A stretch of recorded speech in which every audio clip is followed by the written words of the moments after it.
ಹಲವು ಜನ ಗಣ್ಯರು ನಮ್ಮ ಜೊತೆಗಿರ್ತಾರೆ. ನನ್ನ ಕೊಲೀಗ್ ಪ್ರಶಾಂತ್ ನಾಥು ಇದ್ದಾರೆ. ಪ್ರಶಾಂತ್, ಕಾರ್ಯಕ್ರಮಕ್ಕೆ ಸ್ವಾಗತ. ರವೀಂದ್ರ ರೇಷ್ಮೆ ಹಿರಿಯ ಪತ್ರಕರ್ತರು ನಮ್ಮ ಜೊತೆಗಿದ್ದಾರೆ. ಕಾರ್ಯಕ್ರಮಕ್ಕೆ ಸ್ವಾಗತ ರವೀಂದ್ರ ರೇಷ್ಮೆ ಅವರೇ. ಲೋಹಿತ್ ಅವರು ಆಮ್ ಆದ್ಮಿ ಪಕ್ಷದಿಂದ, ಅನಿಲ್ ಚಳಗೇರಿ ಅವರು ಬಿಜೆಪಿಯಿಂದ, ರಮೇಶ್ ಬಾಬು ಅವರು ಕಾಂಗ್ರೆಸ್ನಿಂದ ಇದ್ದಾರೆ. ಮೂರು ಜನರು ಕಾರ್ಯಕ್ರಮಕ್ಕೆ ಸ್ವಾಗತ. ಪ್ರಶಾಂತ್, ಅದು ಮೊದಲನೇ ರಿಯಾಕ್ಷನ್ ತೆಗೆದುಕೊಳ್ತಾ ಇದ್ದೀನಿ. ಪ್ರಶಾಂತ್, ಒಂದು ದೊಡ್ಡ ಅನುಕಂಪದ ಅಲೆ ಸಿಗ್ತಾ ಇದೆ ಅರವಿಂದ್ ಕೇಜ್ರಿವಾಲ್ರಿಗೆ. ವೆಂಡೇಟಾ ಪಾಲಿಟಿಕ್ಸಿಗೆ ಬಲಿಯಾದರು ಅಂತ. ಅದಿದು ಯಾಕೆ ಸಿಗಬಾರ್ದು? ಎಸ್, ನೀವೊಬ್ಬ ರಾಜ್ಯದ ಮುಖ್ಯಮಂತ್ರಿಯನ್ನು, ಅದು ವಿಪಕ್ಷಕ್ಕೆ ಸೇರಿದ ಒಂದು ಮಜಬೂತಾಗಿರ್ತಕ್ಕಂಥ ವಾಯ್ಸನ್ನು ಮಣಿಸುವುದಕ್ಕೋಸ್ಕರ ಲಿಕ್ಕರ್ ಸ್ಕ್ಯಾಮ್ ಅಂತಕ್ಕಂಥ ಒಂದು CBI ಪ್ರಕರಣವನ್ನು ಅವ್ರ ಮೇಲೆ ಹಾಕಿದ್ರಿ. CBI ಪ್ರಕರಣದಲ್ಲಿ CBIನವರು ಇವ್ರ ಹೆಸರನ್ನೂ ಕೂಡ ಸೇರಿಸದೇ ಇದ್ದಾಗ ನೀವು ED ಎನ್ಕ್ವೈರಿಗೆ ಸಂಬಂಧ ಮಾಡಿದ್ರಿ ಅರವಿಂದ್ ಕೇಜ್ರಿವಾಲ್. ಚುನಾವಣೆಗೆ ಮುಂಚೆ ಈ ಪ್ರಕರಣವನ್ನು ಇಟ್ಕೊಂಡು ಅರವಿಂದ್ ಕೇಜ್ರಿವಾಲ್ರ ಪ್ರತಿಮೆಯನ್ನು ಹಣಿತಕ್ಕಂಥ ಪ್ರಯತ್ನ ಭಾರತೀಯ ಜನತಾ ಪಾರ್ಟಿ ನಡೀತು. ಎಸ್, ಭಾರತೀಯ ಜನತಾ ಪಾರ್ಟಿ ಒಂದು ಪೊಲಿಟಿಕಲ್ ಪಾರ್ಟಿಯಾಗಿ ಅದನ್ನು ಮಾಡಿದರೆ ಆರೋಪಗಳು, ಈಗ ಇಲ್ಲೂ ಕೂಡ ನಾವು ನೋಡ್ತೀವಿ ವಿಪಕ್ಷಗಳು ರಾಜ್ಯ ಸರ್ಕಾರದ ಮೇಲೆ ಆರೋಪಗಳನ್ನು ಮಾಡ್ತವೆ. ಬಟ್ ಇಲ್ಲಿ ಹಂಗೆ ನಡೀಲಿಲ್ಲ. ಇಲ್ಲಿ ಸೆಂಟ್ರಲ್ ಇನ್ವೆಸ್ಟಿಗೇಷನ್ ಏಜೆನ್ಸಿಗಳನ್ನು ಒಂದು ನೋಷ್ನಲ್ ಆಗಿರ್ತಕ್ಕಂಥ ಕೇಸ್ನ ಆಧಾರದ ಮೇಲೆ ಮನೀಶ್ ಸಿಸೋಡಿಯಾ, ಫೀಲ್ಡಿಗೆ ಇಳಿಸಲಾಯಿತು, ಅವ್ರನ್ನ ಜೈಲಿಗೆ ಕಳಿಸಲಾಯಿತು. ಎಷ್ಟು ತಿಂಗಳುಗಳ ಕಾಲ ಅವ್ರನ್ನ ಜೈಲಿನಲ್ಲಿ ಇಡಲಾಯಿತು. ಯಾಕಂದರೆ ದಿಲ್ಲಿ ಚುನಾವಣೆ ಗೆಲ್ಲಬೇಕಿತ್ತು. ಇದು ಭಾಳ ಸ್ಪಷ್ಟವಾಗಿ ಎಲ್ರಿಗೂ ಅರ್ಥ ಆಗ್ತಕ್ಕಂಥ ವಿಷಯ. ಇಲ್ಲಿ ನೋಡಬೇಕಾಗಿರೋದೇನು, ನೀವು ಇನ್ವೆಸ್ಟಿಗೇಷನ್ ಏಜೆನ್ಸಿಗಳನ್ನು ರಾಜಕೀಯ ಪಕ್ಷಗಳು ಯಾವ ರೀತಿ ದುರುಪಯೋಗ ಮಾಡ್ತಾ ಇವೆ, ಅದರ ಸೆಂಟ್ರಲ್ ಇನ್ವೆಸ್ಟಿಗೇಷನ್ ಏಜೆನ್ಸಿಗಳು ಹೇಗೆ ದುರುಪಯೋಗ ಆಗ್ತಾ ಇವೆ. ಈಗ ಹೇಮಂತ್ ಸೊರೇನ್ ಚುನಾವಣೆಗೆ ಮುಂಚೆ ಜೈಲಿಗೆ ಹೋದರು, ನಂತರ ಈಗ ಆರಾಮಾಗಿ ಮುಖ್ಯಮಂತ್ರಿ ಇದ್ದಾರೆ. ಯಾಕಂದರೆ ಚುನಾವಣೆ ಗೆಲ್ಲಿಗೆ ಸಾಧ್ಯ ಆಗುತ್ತಾ ಅನ್ನೋ ಕಾರಣಕ್ಕೋಸ್ಕರ ಕೇಸಿತ್ತು. ದಿಲ್ಲಿಯಲ್ಲಿ ಮನೀಶ್ ಸಿಸೋಡಿಯಾ, ಅರವಿಂದ್ ಕೇಜ್ರಿವಾಲ್ ಕೇಸೇ ಇಲ್ಲ ಅಂತ ಇವತ್ತು CBI ಹೇಳ್ತಾ ಇದೆ.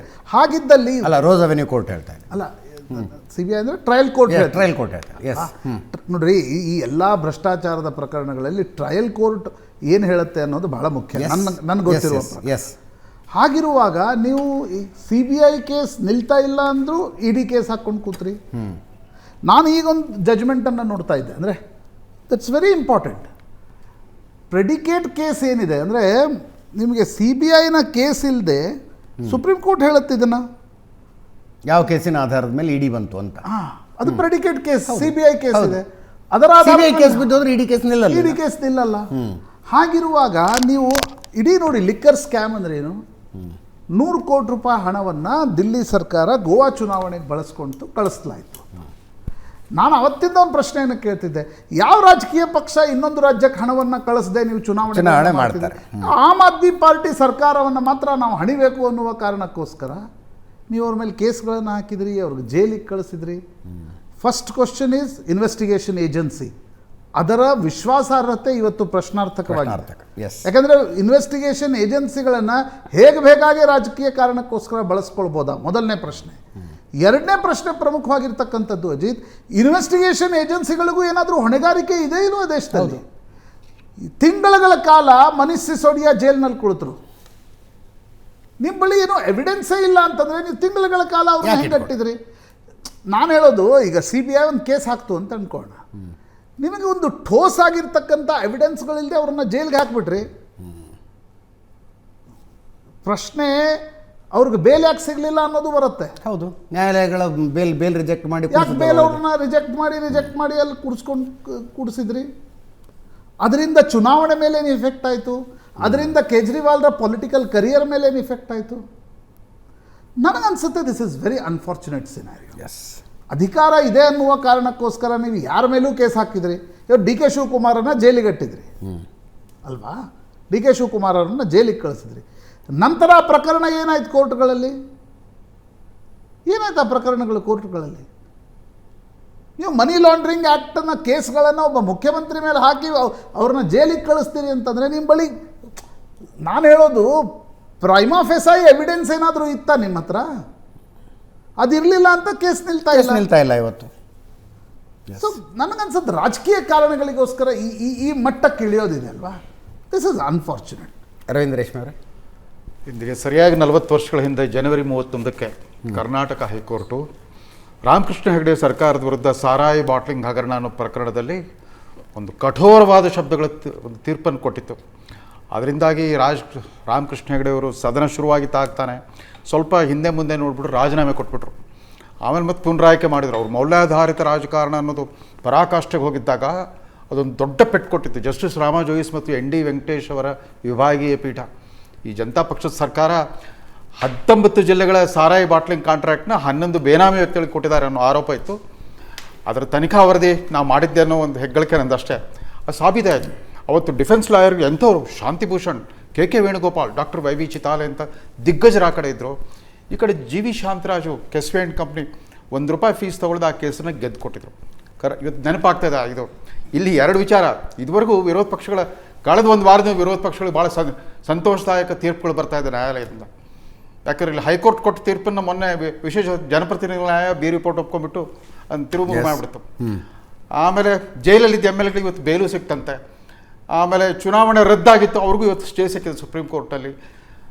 ಇವರು ಭೂಪೇನ್ ಹುಡಾ ಹರಿಯಾಣದಲ್ಲಿ AJL ಪಬ್ಲಿಕೇಶನ್ಗೆ ಲ್ಯಾಂಡ್ ಕೊಟ್ಟಿದ್ದ ಪ್ರಕರಣ ಅದನ್ನು ಹೈಕೋರ್ಟ್ ಕಿತ್ತಾಕ್ತು. ಹರಿಯಾಣ ಹೈಕೋರ್ಟ್ 2 ದಿವಸದಿಂದ ಕಿತ್ತಾಕ್ಬಿಡ್ತು. ಒಂದು ವಿರೋಧ ಪಕ್ಷಗಳು ಇಲ್ಲಿ ತನಕ ಏನು ಹೇಳ್ತಾರೆ, ಎಲ್ಲ ಕಾಂಪ್ರಮೈಸ್ ಆಗಿಬಿಟ್ಟಿದೆ. ಎಲ್ಲ ಇನ್ಸ್ಟಿಟ್ಯೂಷನ್ಸು, ನ್ಯಾಯಾಂಗ, ಚುನಾವಣಾ ಆಯೋಗ ಎಲ್ಲ ಸಂಸ್ಥೆಗಳನ್ನು ಭ್ರಷ್ಟಗೊಳಿಸ್ಬಿಟ್ಟಿದ್ದಾರೆ, ಕಾಂಪ್ರಮೈಸ್ ಮಾಡ್ಕೊಂಡ್ಬಿಟ್ಟಿದ್ದಾರೆ. ಕಾಂಪ್ರಮೈಸ್ ಆಗ್ತಾ ಇಲ್ಲ ಪ್ರತಿ ದಿವಸ. ಅವ್ನು ಮೊನ್ನೆ ಸುಪ್ರೀಂ ಕೋರ್ಟ್ ಅಂತೂ 8ನೇ ತರಗತಿ NCERT ಪುಸ್ತಕದ ವಿಚಾರದಲ್ಲಿ left and right so motto ಅದನ್ನು ಕಾಂಗ್ರೆಸ್ ಅಂತ ಹೋಗ್ಬಿಟ್ಟು ಕೊನೆಗೆ ನಮ್ಮ ಶಿಕ್ಷಣ ಸಚಿವರು ಅನ್ಕಂಡೀಷನಲ್ ಅಪಾಲಜಿ ಕೇಳಿದ್ದಾರೆ. ಅಂದರೆ ಅದು ಸಪ್ರೇಟ್ ಡಿಬೇಟ್ ಸರ್. ಅದರಲ್ಲಿ ಕೋರ್ಟ್ನ ನಡೆಯನ್ನು ಮೆಚ್ಕೋಬೇಕಾಗಿಲ್ಲ. Separate debate ಸಾಬೀತಾಯ್ತು. ಒಂದು ಸಮಾಧಾನ ಸಂಗತಿ, ನ್ಯಾಯಾಂಗ ಸ್ವತಂತ್ರವಾಗಿದೆ. ಇನ್ನು ನ್ಯಾಯಾಂಗದ ಸ್ವಾತಂತ್ರ್ಯ ಕಂಪ್ಲೀಟ್ ಆಗಿ ಕಾಂಪ್ರಮೈಸ್ ಆಗಿಲ್ಲ. ಜೊತೆಗೆ ನಮ್ಮ ತನಿಖಾ ಬರಲ್ಲ. ಇನ್ನೊಂದು ಇಲ್ಲಿ ಪೊಲಿಟಿಕಲ್ ಕರಿಯರ್ ಮುಗಿದೋಯ್ತಲ್ಲ, ಅದು ಜನತಾ ನ್ಯಾಯಾಲಯ ಯಾಕೆ ಒಪ್ಕೊಂಡ್ಬಿಡ್ತಾ ಅದನ್ನ? ಪಬ್ಲಿಕ್ ಕನ್ಸಂಪ್ಷನ್ ಅಲ್ಲಿ ಏನ್ ಮಾಹಿತಿ ಬರುತ್ತೆ ಅದ್ರ ಮೇಲೆ ಹೋಗ್ತಾರೆ ಸರ್. ಜನತಾ ನ್ಯಾಯಾಲಯ ಒಳ್ಳೆ ವ್ಯಕ್ತಿ ಇದ್ರೆ ಏನ್ ಇಂಡಿಪೆಂಡೆನ್ಸ್, ಯಾರು ಏನ್ ಕೇಸ್ ಹಾಕಿರೋ ಒಬ್ಬ ಒಳ್ಳೆ ವ್ಯಕ್ತಿ ರವೀಂದ್ರ ರಾಂಗ್ ಆರ್ಗ್ಯುಮೆಂಟ್ ಅಲ್ಲ ಸರ್. ಒಬ್ಬ ವ್ಯಕ್ತಿ ಭ್ರಷ್ಟಾಚಾರದ ಹಗರಣದಲ್ಲಿ ಹಿಂಗೆಲ್ಲ ಭಾಗಿಯಾಗಿದ್ದಾನಂತೆ, ಆತ ಜೈಲಿನಲ್ಲಿದ್ದಾನೆ, ನ್ಯಾಯಾಲಯ ಜಾಮೀನು ಕೊಡ್ತಾ ಇಲ್ಲ. ಈ ಸುದ್ದಿಗಳನ್ನು ಕನ್ಸ್ಯೂಮ್ ಮಾಡ್ತಾ ಇರುವ ಜನತಾ ನ್ಯಾಯಾಲಯ ಏನ್ ನಿರ್ಧಾರ ಮಾಡುತ್ತೆ? ಕೇಸೇ ಇಲ್ದಿದ್ರೆ ಈ ನ್ಯಾಯಗಳು ಜನಪ್ರತಿನಿಧಿ ನ್ಯಾಯಾಲಯದಿಂದ ಸುಪ್ರೀಂ ಕೋರ್ಟ್ ಅವರು ಜೈಲಿಗೆ ಹೋಗಲಿಲ್ಲ ಆ ಪ್ರಕರಣದಲ್ಲಿ. ಅವ್ರಿಗೆ ಈ ಪ್ರಕರಣದಲ್ಲಿ ತಿಂಗಳ ಕಾಲ ಜೈಲಿಗೆ ಕಳಿಸಲಾಯಿತು. ಜೈಲ್ಗಲ್ಲ, ಆ ಕಾಲದಲ್ಲಿ ಜೈಲಿಗೆ ಕಳಿಸ್ತಿರ್ಲಿಲ್ಲ. ಬಟ್ ಹೇಳ್ತಿದ್ದೀನಿ, ನ್ಯಾಯಾಲಯಗಳು ಈ ಜನಪ್ರತಿನಿಧಿ ನ್ಯಾಯಾಲಯದಿಂದ ಸುಪ್ರೀಂ ಕೋರ್ಟ್ ಯಾಕೆ ಅವ್ರನ್ನ ಜೈಲಿಗೆ ಕಳಿಸಿದ್ರು? ಆಮೇಲೆ ಅವ್ರು ಜೈಲಲ್ಲಿ ಕೂತೇ ಸರ್ಕಾರ ನಡೆಸಿದ್ರು 5 ತಿಂಗಳು. ಅದರ ಔಚಿತ್ಯವನ್ನು ಯಾರೂ ಪ್ರಶ್ನೆ ಮಾಡಲೇ ಇಲ್ಲ. ಆಮೇಲೆ ಇನ್ನೊಂದು ಈ ತನಿಖಾ ಸಂಸ್ಥೆಗಳೇನಿದಾವೆ ಇವುಗಳ ಕಾರ್ಯವೈಖರಿ ಬಗ್ಗೆ ಚರ್ಚೆ ಮಾಡಬೇಕು. ಈ CBI, ಜೈಲಿನಲ್ಲಿ ಅಧಿಕಾರ ನಡೆಸಿದ ಪ್ರೂವ್ಡ್ ರೈಟ್ ಆಯ್ತಲ್ವಾ? ಜೈಲಿನಲ್ಲಿ ಅಧಿಕಾರ ನಡೆಸಿದ್ರೆ ನಾವು ಪ್ರಶ್ನೆ ಮಾಡಿದ್ವಿ, ಸರಿಯಾಗಿತ್ತು ಅಂತ ಪ್ರೂವ್ ಆಗ್ಲಿಲ್ವಾ? ಜೈಲಲ್ಲಿದ್ದು ಸರ್ಕಾರ ನಡೆಸೋದ್ರ ಮೂಲಕ ಒಂದು ಹೊಸ ಒಂದು ಪರಿಪಾಠವನ್ನು ಮೇಲ್ಪಂಕ್ತಿ ಹಾಕಿಕೊಟ್ಟಿದ್ದಾರೆ ಎಲ್ಲರಿಗೂ. ನಮ್ಮ ಜೈಲಲ್ಲಿ ಅದೇ ಹೇಮಂತ್ ಸೊರೇನ್ ಸರೆಂಡರ್ ಆಗೋಕ್ಕಿಂತ ಮುಂಚೆ ರಾಜ್ಭವನ್ಗೂ ರಾಜೀನಾಮೆ ಕೊಟ್ಟು ಬಂದ್ರು. ಅಟ್ಲೀಸ್ಟ್ ಆ ಔಚಿತ್ಯ ಪಾಲಿಸ್ತಾರೆ ಅಂತ ಅನ್ಕೊಂಡಿದ್ರು. ಅವಾಗಲೇ ಅವ್ರ ಬಗ್ಗೆ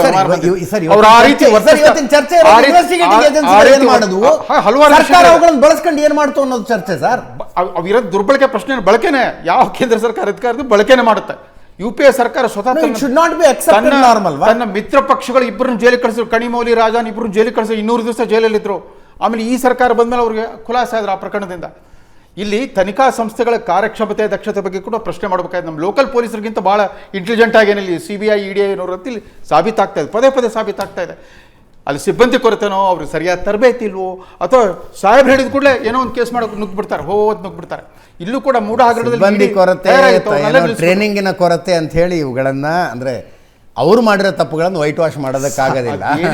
ಸಿಬ್ಬಂದಿ ಕೊರತೆ ಸಾಕಿದ ಗಿಳಿ ಅನ್ನೋದನ್ನ ಪಾರದರ್ಶಕ ವ್ಯಕ್ತಿತ್ವ ಇರೋ ನಾಯಕನನ್ನ ಯಾವ ಕೋರ್ಟ್ ಏನೇ ಹೇಳಿದ್ರು ಕೂಡ ಜನ ನಂಬಲ್ಲ. ಆದ್ರೆ ನಂಬಿಡ್ತು ಜನ. ಯಾಕೆ ನಂಬಿದ್ರು? 13 ವರ್ಷಗಳ ನಂತರ ಆ ವ್ಯಕ್ತಿ ಅವ್ನು ಜೈಲಿಗೆ ಕಳಿಸ್ದಾಗ ಯಾಕೆ ನಂಬಿದ್ರು?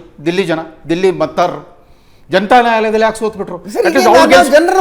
ಅವ್ರು ಗೆಲ್ಸಿಬಿಟ್ಟಿದ್ರು ಅಂತಂದ್ರೆ ಒಂಥರ ಇವರು ಮಾರಲ್ ವಿಕ್ಟರಿ ಸಿಕ್ತಿತ್ತು ಅವತ್ತು. ಅಲ್ಲ, ಈಗ ನಾವು ಜನರನ್ನು ಬಯದಕ್ಕಾಗತ್ತಾ? ಅಲ್ಲ, ಈ ಆರೋಪಗಳನ್ನು ನೀವು ಯಾಕೆ ನಂಬಲ್ಲ? ಯಾಕಂದ್ರೆ ಆರೋಪಗಳನ್ನು ಯಾಕೆ ಮಾಡಿದ್ರಿ ಅಂತ ಮಾಡಿದವ್ರನ್ನ ಕೇಳಬೇಕಾಗಿರೋ 3 ವರ್ಷಗಳ ನಂತರ ಸರ್ಕಾರದ ನಡವಳಿಕೆ ಬಗ್ಗೆ ಅಲ್ಲಿ ಜನಕ್ಕೂ ಬೇಸರ ಬಂದಿರಬೇಕು, ಅನುಮಾನ ಬಂದಿರಬೇಕು, ಇವ್ರ ಕಾರ್ಯವೈಖರಿ ಸರಿ ಇಲ್ಲ ಅಂತ. ಅದಕ್ಕೆ ಈ ಪ್ರಕರಣ ಒಂದಿಷ್ಟು ಪೂರಕವಾದ ಸಾಕ್ಷ್ಯ ಕೊಟ್ಟಿರ್ಬೋದು ಅಷ್ಟೇ ಹೊರತು ಉಳಿದಂತೆ ಇವ್ರ ಬಗ್ಗೆ ಅಷ್ಟೊಂದು ಸದ್ಭಾವನೆ ಇತ್ತು. ಇಡೀ ದೇಶಕ್ಕೆ ಮಾದರಿ ಆಗಿದ್ರಲ್ಲಿ ಇವರು. ಸರ್, ಬೇರೆ ಬೇರೆ ಕಾರಣಕ್ಕೆ ಅವ್ರ ಮೇಲೆ ಆಂಟಿ ಇನ್ಕಂಬನ್ಸಿ ಬಂದಿತ್ತು, ಅದು ಇದು ಬೇರೆ ಸರ್. ತೀರಾ ಭ್ರಷ್ಟಾಚಾರದ ವಿರುದ್ಧ ಹೋರಾಟದಿಂದಲೇ ಹುಟ್ಟಿಕೊಂಡಂತ ಒಂದು ಪಕ್ಷದ ಮೇಲೆ ಭ್ರಷ್ಟಾಚಾರದ ಆರೋಪ ಮಾಡಲಾಯಿತು. ಈಗ ಮೊನ್ನೆ ನಮ್ಮ ಮುಖ್ಯಮಂತ್ರಿಗೆ ಮೊನ್ನೆ ನಮ್ಮ ಮುಖ್ಯಮಂತ್ರಿ ಕುಟುಂಬಕ್ಕೆ ಮಾತ್ರ ಬಿ ರಿಪೋರ್ಟ್ ಕೊಟ್ಬಿಟ್ಟು ಉಳಿದ ಆರೋಪಿಗಳ ಮೇಲೆಲ್ಲ ತನಿಖೆ ನಡೆಯಲಿ ಅಂದಿದ್ದಾರೆ. ಆಮೇಲೆ ಅಧಿಕಾರಿ ಒಬ್ಬ ಜೈಲಲ್ಲಿದ್ದಾರೆ, ಮಾಡಿದ್ದಾರೆ. ಅದಕ್ಕೇನಂತ ರಮೇಶ್ ಬಾಬು ಅವರು ಬಹಳ ಕನ್ಫ್ಯೂಷನ್ ಅಲ್ಲಿ ಇದ್ದಾರೆ. ರೇಷ್ಮೆ ಅವರು ಜನಕ್ಕೆ ಏನು ಅರ್ಥ ಆಯಿತು ನನಗಂತೂ ಗೊತ್ತಿಲ್ಲ.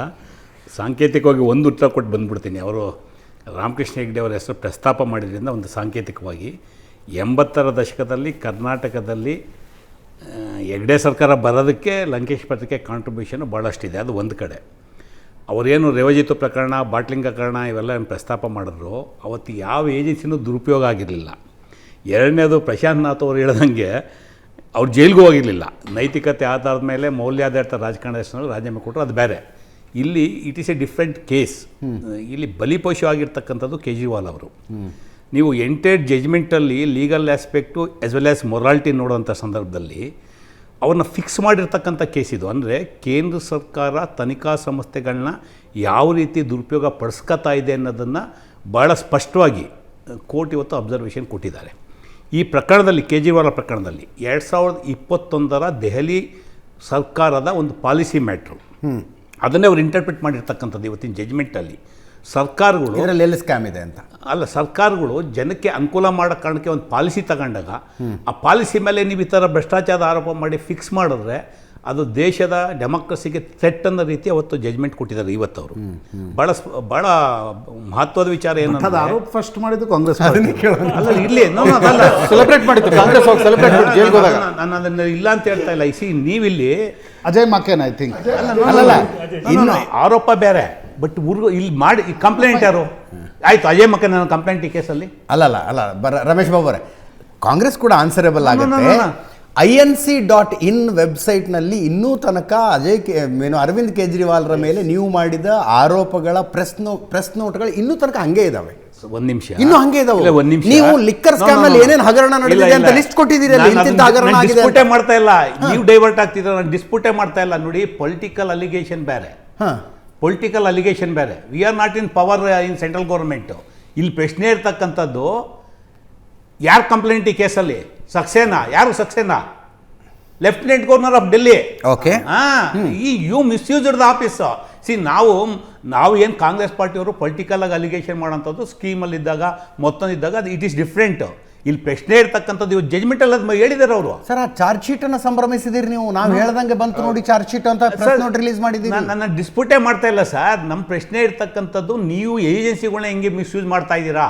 ಪೊಲಿಟಿಕಲ್ ಅಲಿಗೇಷನ್ ಬೇರೆ ಸರ್. ಅಂಥದ್ದು 1000 ಇರ್ತವೆ ಪೊಲಿಟಿಕಲ್ ಅಲಿಗೇಷನು. ಈಗ ನರೇಗಾದ್ದು ಈಗ ವಿರೋಧ ಮಾಡ್ಕೊಂಬಂದಿದ್ರು ಯಾರು, ಸನ್ಮಾನ್ಯ ಮೋದಿಯವರು GSTನ ವಿರೋಧ ಮಾಡ್ಕೊಂಬಂದಿದ್ರು. ಕೊನೆಗೆ GSTನ ಏನು ಮಾಡಿದ್ರು ಮೋದಿಯವರು?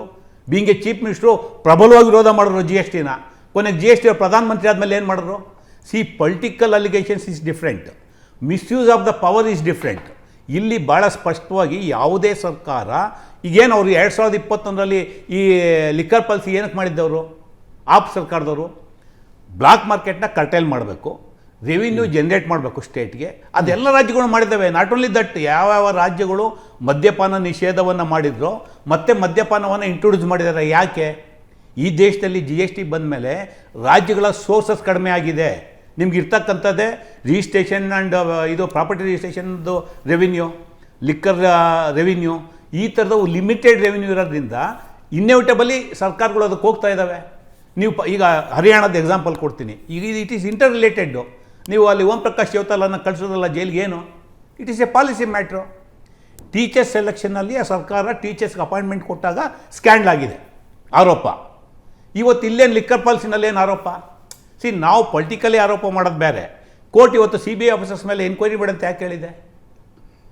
ನೀವು ನಿಮ್ಮ ಲಿಮಿಟ್ನ ಮೀರಿ, ವ್ಯಾಪ್ತಿಯನ್ನು ಮೀರಿ, ಇಂಡಿಪೆಂಡೆಂಟ್ ಕಾನ್ಸ್ಟಿಟ್ಯೂಷನಲ್ ಏಜೆನ್ಸೀಸ್, ನೀವು ಇಂಡಿಪೆಂಡೆಂಟ್ ಅಥಾರಿಟಿ, ನೀವು ಒಂದು ಪೊಲಿಟಿಕಲ್ ಪಾರ್ಟಿಗೆ ಸಹಾಯ ಮಾಡೋದಕ್ಕೋಸ್ಕರ ಒಂದು ಏಜೆನ್ಸಿಯಾಗಿ ನಿಮ್ಮ ಲಿಮಿಟ್ ಮೀರಿ ಒಂದು ಪಾಲಿಸಿನ ಕ್ವಶನ್ ಮಾಡಿ ಅವ್ರನ್ನ ಫಿಕ್ಸ್ ಮಾಡಿ. ಕೇಂದ್ರ ತನಿಖಾ ಸಂಸ್ಥೆಯ ದುರ್ಬಳಕೆಯ ಬಗ್ಗೆ ನಂದಾಗಲಿ ಪ್ರಶಾಂತ್ ನಾಥ್ ಅವ್ರದ್ದಾಗಲಿ ಒಂದು ಚಕಾರವೂ ಭಿನ್ನಾಭಿಪ್ರಾಯ ಇಲ್ಲ.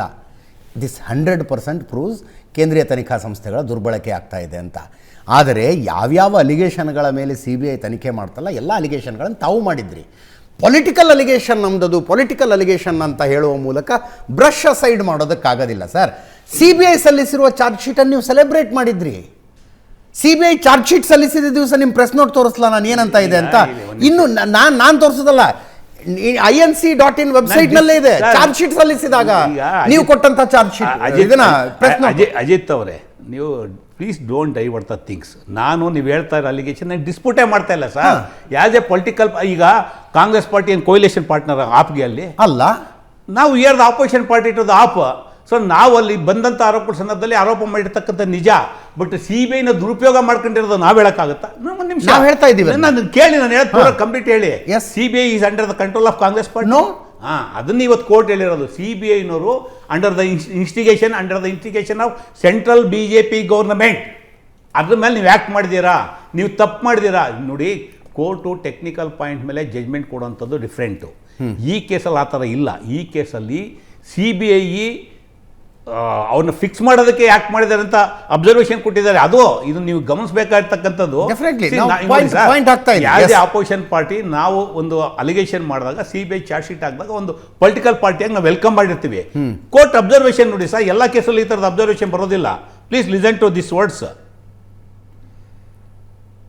ಸರ್, ನಿಮ್ಮ ವೆಲ್ಕಮ್ ಮಾಡುವುದಕ್ಕೆ ಸೀಮಿತವಾಗಿರಲಿಲ್ಲ ಅನ್ನೋದು ನಾನು ಹೇಳ್ತಾ ಇದ್ದೀನಿ. ನೋಡಿ sir, if such conduct is allowed, it would be a grave violation of the constitutional principles.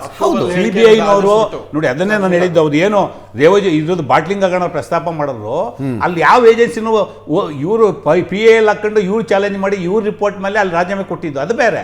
ಇಲ್ಲಿ ಹಂಗಲ್ಲ ಸರ್. ಈಡಿನ ಈಗ ಇದನ್ನ ಏನಕ್ಕೆ ನಾವಿವತ್ತು ಚರ್ಚೆ ಮಾಡ್ತಾ ಇದ್ದೀವಿ ಅಂದರೆ, ನಾಟ್ ಓನ್ಲಿ ಡೆಲ್ಲಿ ಕೇಸು, ಇಡೀ ದೇಶದಲ್ಲಿ ಸುಮಾರು 11,000 ಕೇಸ್ನ ಇವರು BJP ಸರ್ಕಾರ ಬಂದ ಮೇಲೆ ದಾಖಲು ಮಾಡಿರ್ತಕ್ಕಂಥದ್ದು. ನಾಟ್ ಓನ್ಲಿ ಆಪ್, ಇಡೀ ದೇಶದಲ್ಲಿ. ಹೌದು, ಯಾವಾಗ ಇವ್ರನ್ನ ಅರೆಸ್ಟ್ ಮಾಡಿದ್ರು ಕೇಜ್ರಿವಾಲನ? ಪಾರ್ಲಿಮೆಂಟ್ ಎಲೆಕ್ಷನ್ಗೆ 2 ತಿಂಗಳು ಮುಂಚೆ ಅರೆಸ್ಟ್ ಮಾಡಿದ್ರಿ. ಏನು ನಿಮ್ಮ intention?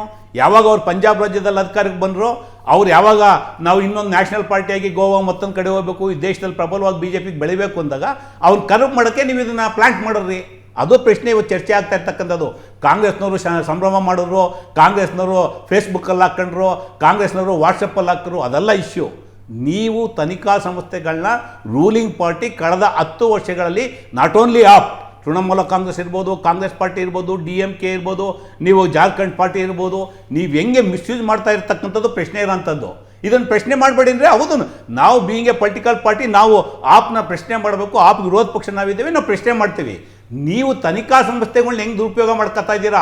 Not only Delhi, DK ಶಿವಕುಮಾರ್ನ ಏನು ಮಾಡಿದ್ರಿ ನೀವು? ಏನಾಯಿತು ಕೇಸು? ಇದು ಪ್ರಶ್ನೆ ಇರ್ತಕ್ಕಂಥದ್ದು. ಈ ದೇಶದಲ್ಲಿ ED ಇರ್ಬೋದು, CBI ಇರ್ಬೋದು, ಇನ್ಕಮ್ ಟ್ಯಾಕ್ಸ್ ಇರ್ಬೋದು, ಏನು ಸ್ವತಂತ್ರ ತನಿಖಾ ಸಂಸ್ಥೆಗಳಿದೆ. ಇವತ್ತು ಅದು ಮುಂದುವರೆದ ಭಾಗ ಎಲೆಕ್ಷನ್ ಕಮಿಷನ್ನು. ನೀವು ದುರುಪಯೋಗ ಮಾಡ್ಕೊತಾ ಇರ್ತಕ್ಕಂಥದ್ದು ಚರ್ಚೆ ಆಗಿರೋದು. ಅದಕ್ಕೆ ಉತ್ತರ ಕೊಡಿ ಅಂದರೆ ನೀವು ಕಾಂಗ್ರೆಸ್ನ ಸಂಭ್ರಮ ಮಾಡಿಬಿಟ್ರೆ, ಹೌದು ಮಾಡಿದ್ದೀವಿ, ಇಲ್ಲ ನಾನು ಹೇಳ್ತಾನೆ ಇಲ್ಲ. ನಾವು ಅಧಿಕಾರದಲ್ಲಿದ್ದೀವಾ? CBIಗೆ ನಾವು ಇನ್ಸ್ಟ್ರಕ್ಷನ್ಸ್ ಕೊಟ್ಟಿದ್ವಾ? EDಗೆ ಇನ್ಸ್ಟ್ರಕ್ಷನ್ಸ್ ಕೊಟ್ಟಿದ್ವಾ? ನ್ಯಾಷನಲ್ ಹೆರಾಲ್ಡ್ ಕೇಸು ಇದು ಮುಂದುವರೆದ ಭಾಗ. ಯಾವ್ಯಾವ ರಾಜ್ಯದಲ್ಲಿ ಚುನಾವಣೆ ಬರುತ್ತೆ, ಶಾರದಾ ಕೇಸ್ ಏನಾಯಿತು ವೆಸ್ಟ್ ಬೆಂಗಾಲಲ್ಲಿ, ತೃಣಮೂಲ ಕಾಂಗ್ರೆಸ್ ಹಣಿಬೇಕಂತೇಳಿ ಅಲ್ಲಿದ್ದಂಥ ಪಾರ್ಟಿ ನೋಡ್ದು ಶಾರದಾ ಕೇಸಲ್ಲಿ ಅರೆಸ್ಟ್ ಮಾಡಿ ಅವ್ರನ್ನ ಒಬ್ಬನ್ನ ಕರ್ಕೊಂಬಂದು ಅವ್ರನ್ನ BJP ಪ್ರೆಸಿಡೆಂಟ್ ಮಾಡಿ ಅವ್ರಿಗೆ ಖುಲಾಸೆ. ವಾಷಿಂಗ್ ಮೆಷೀನು, ಯಾರ್ಯಾರು ಆರೋಪ ಹೊತ್ಕೊಂಡಿರ್ತೀರ BJPಗೆ ಜಾಯ್ನ್ ಆಗಿಬಿಟ್ರೆ ಆರೋಪ ಮುಕ್ತರು, ನೀವು ಶುದ್ಧರು. BJPಗೆ ಬರಲಿಲ್ಲ ಅಂದರೆ ನಿಮಗೆ ಫಿಕ್ಸಿಂಗು. ಅದು ಚರ್ಚೆ ಆಗ್ತಾ ಇರ್ತಕ್ಕಂಥದ್ದು. ಕೋರ್ಟ್ ಇವತ್ತು ವೆರಿ ಸೀರಿಯಸ್ಲಿ ಟೆಕ್ನಿಕಲ್ ಪಾಯಿಂಟ್ ಮೇಲೆ ಕೊಟ್ಟಿರ್ತಕ್ಕಂಥದ್ದಲ್ಲ. CBI ತಪ್ಪು ಮಾಡಿದೆ, CBI ಆಫೀಸರ್ಸ್ ಮೇಲೆ ಎನ್ಕ್ವೈರಿ ಆಗಬೇಕಂತ ಅಬ್ಸರ್ವೇಷನ್ ಕೊಟ್ಟಿದ್ದಾರೆ. ಕಾಮನ್ ಆಗಿ ಯಾವ ಜಜ್ಮೆಂಟಲ್ಲಿ ಈ ಥರ ಕೊಡಲ್ಲ. ಅವ್ರು ಯಾರು ಪಾಪ BJP ಸ್ಪೋಕ್ಸ್ ಪರ್ಸನ್ ಹೇಳ್ತಾ ಇದ್ರು, technical error. It is not technical error. Court clearly observed. ಈ ಕೇಸಲ್ಲಿ ನೀವು ಬೇಕಂತ ಫಿಕ್ಸ್ ಮಾಡಿದ್ದೀರಾ. ಬಲಿಪಶು ಯಾರು? ಸೊ ನೀವು ಮಾಡಿದ ಆರೋಪಗಳು ಪೊಲಿಟಿಕಲ್ ಆರೋಪಗಳು ಅಷ್ಟೇ. ಡೆಫಿನೆಟ್ಲಿ ಒಂದು ರಾಜಕೀಯ ಪಕ್ಷವಾಗಿ ನಾವು ಆರೋಪ ಮಾಡಿದ್ದೀವಿ. ನಾಟ್ ಓನ್ಲಿ ದಟ್, ನಾವು ಎಲ್ಲೂ ಸಹ ನಾವು ಅಧಿಕಾರ ದುರುಪಯೋಗ ಮಾಡ್ಕೊಂಡು ಕೇಜ್ರಿವಾಲ್ ಮೇಲೆ ಕೇಸ್ ಹಾಕಕ್ಕೆ ಹೋಗಿಲ್ಲ. ಅಧಿಕಾರದಲ್ಲಿ ಇರ್ತಕ್ಕಂಥವ್ರು ಕೇಂದ್ರದ BJP ಸರ್ಕಾರವರು. ಇವತ್ತು ಬಂದಿರತಕ್ಕಂಥ ಕೋರ್ಟಿನ ತೀರ್ಪು ED ಮತ್ತು CBI ನಿಮ್ಮ ವ್ಯಾಪ್ತಿಯನ್ನು ಮೀರಿ 2021 ಸ್ಟೇಟ್ ಪಾಲಿಸಿಗೆ ವಿರುದ್ಧವಾಗಿ ನೀವು ಈ ಕೇಸನ್ನು ಕುಕಪ್ ಮಾಡಿದ್ದೀರಾ. ರಾಜ್ಯಗಳು ಅಲ್ಲ, ಇನ್ನೊಂದು ಬಹಳ ಕ್ಲಿಯರ್ ಅಬ್ಸರ್ವೇಷನ್ ಕೊಟ್ಟಿರ್ತಕ್ಕಂಥದ್ದು, ರಾಜ್ಯಗಳು in the interest of society, in the interest of people ಕೆಲವು ಪಾಲಿಸಿ ಮ್ಯಾಟರ್ ಮಾಡ್ತವೆ. ಪಾಲಿಸಿ ಮ್ಯಾಟರ್ಗಳನ್ನ ಈ ತರ liquor scam was in the interest of people. Court observation ನಮ್ಮಲ್ಲ, ನಿಮ್ಮ ಪಾರ್ಟಿ ಸ್ಟ್ಯಾಂಡ್ ಕೇಳ್ತಾ ಇದ್ದೀನಿ. ನಮ್ಮ ಪಾರ್ಟಿ ಅಲ್ಲ ಸರ್. ನೋಡಿ, ಸ್ಟ್ಯಾಂಡ್ ಏನು ದಯಮಾಡಿ ಸರ್, ಪಾರ್ಟಿ ಸ್ಟ್ಯಾಂಡ್ ಬಿಡಿ. ಪಾರ್ಟಿ ಸ್ಟ್ಯಾಂಡ್ ನೀವು ಕರೀರಿ, ಆಪ್ನ ನಮ್ಮ ಇಬ್ಬರು ಕೂರ್ಸ್ಕೊಳ್ಳಿ, ನಾವು ಪಾರ್ಟಿ ಸ್ಟ್ಯಾಂಡ್ ಹೇಳ್ತೀವಿ. ನಾನು ಹೇಳ್ತಾ ಇರ್ತಕ್ಕಂಥದ್ದು ಕೋರ್ಟ್ ಅಬ್ಸರ್ವೇಷನ್. ನೀವು ಕರೆದಿರ್ತಕ್ಕಂಥದ್ದು ಇವತ್ತೇನು ಕೋರ್ಟು ಕೇಜ್ರಿವಾಲ್ ಕೇಸಲ್ಲಿ ಅಬ್ಸರ್ವೇಷನ್ ಕೊಟ್ಟಿದೆ, ಜಜ್ಮೆಂಟ್ ಬಂದಿದೆ, ಅದ್ರ ಮೇಲೆ ಚರ್ಚೆ ಕರೆದಿದ್ದೀರಾ. ನಾನು ಆಪ್ನ ಸಮರ್ಥನೆ ಮಾಡಕ್ಕೆ ಬಂದಿಲ್ಲ ಇಲ್ಲಿ. ಕೋರ್ಟು ಕೇಂದ್ರ ಸರ್ಕಾರ ಹೆಂಗೆ ತನಿಖಾ ಸಂಸ್ಥೆಗಳನ್ನ ದುರುಪಯೋಗ ಮಾಡಿದೆ ಕಳೆದ 10 ವರ್ಷಗಳಲ್ಲಿ ಇಡೀ ದೇಶದಲ್ಲಿ ಇದರ ಬಗ್ಗೆ ನಾನು ಮಾತಾಡ್ತಾ ಇರ್ತಕ್ಕಂಥದ್ದು. ಅದಕ್ಕೆ ನಾನು ಹರಿಯಾಣ ಘಟನೆ ಉಲ್ಲೇಖ ಮಾಡಿದಂಥದ್ದು, ಡಿ ಕೆ ಶಿವಕುಮಾರ್ ಪ್ರಕರಣ ಉಲ್ಲೇಖ ಮಾಡಿದಂಥದ್ದು, ನ್ಯಾಷನಲ್ ಹೆರಾಲ್ಡ್ ಪ್ರಕರಣ ಉಲ್ಲೇಖ ಮಾಡಿದಂಥದ್ದು, ಶಾರದಾ ಚಿಟ್ ಹಗರಣ ಉಲ್ಲೇಖ ಮಾಡಿದಂಥದ್ದು, ಮಹಾರಾಷ್ಟ್ರದ ಹಗರಣ ಉಲ್ಲೇಖ ಮಾಡ್ತೀನಿ, ತಮಿಳ್ನಾಡು ಪ್ರಕರಣ ಉಲ್ಲೇಖ ಮಾಡ್ತೀನಿ, ಚಿದಂಬರಂ ಕೇಸ್ ಉಲ್ಲೇಖ ಮಾಡ್ತೀನಿ.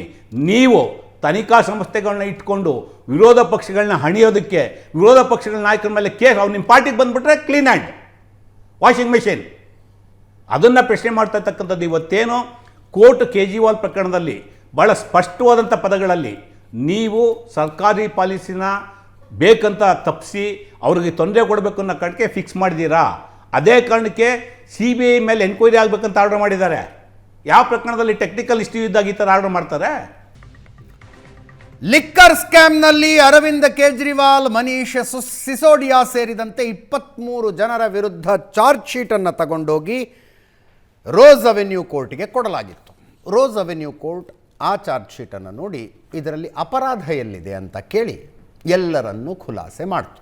ಅದರ ಜೊತೆಗೆ ತನಿಖಾ ಸಂಸ್ಥೆಗಳ ತನಿಖೆಯ ಗುಣಮಟ್ಟವನ್ನು ಪ್ರಶ್ನೆ ಮಾಡಿದೆ.